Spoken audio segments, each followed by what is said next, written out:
Okay, getting up on the roof here at Linda Miller's house at 1380 Indian Oaks Drive in Melbourne. Linda asked me to come out and inspect the roof for hail damage. After she talked to the neighbors and the ones that got the new roofs so far, here, as well as here, and there's a few more in the corner over here, she asked me to come out and inspect the roof for the same. So before I even get off my ladder, I want to talk about the first thing that I found, and that's the obvious loss of granules. So the granules, in every sense of the word, are the sunblock for your house.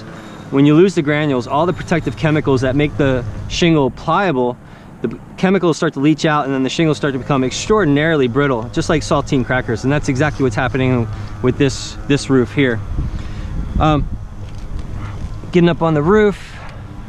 So when you have a hail event with those high winds, they break that bond between the back of the shingle and the roof itself. Once you lose that adhesive bond, they're not going to sit back down. They're just going to keep flopping around and then eventually break off, especially when the shingles are pliable. So these are called crease marks, and that's what happens when there's a lot of vibration and wind, and then just over time these guys are just going to break off.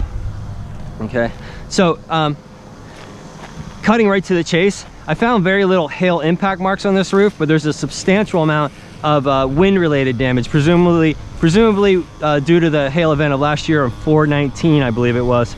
So here's these telltale crease marks. So these guys have been flopping around for quite some time now.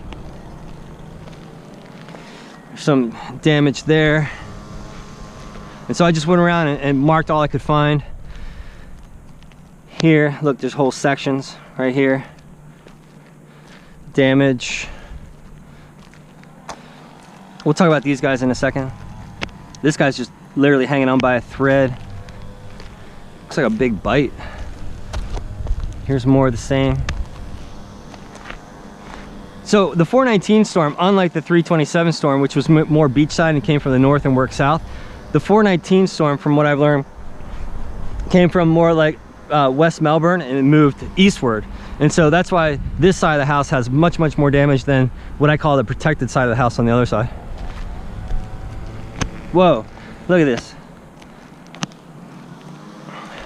I think you're kind of getting the point. Here.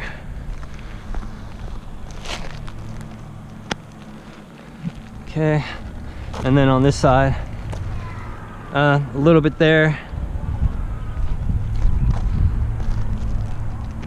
And then here as well too. Okay. So I'll just leave this brief and then get down and talk more with Linda. Thanks.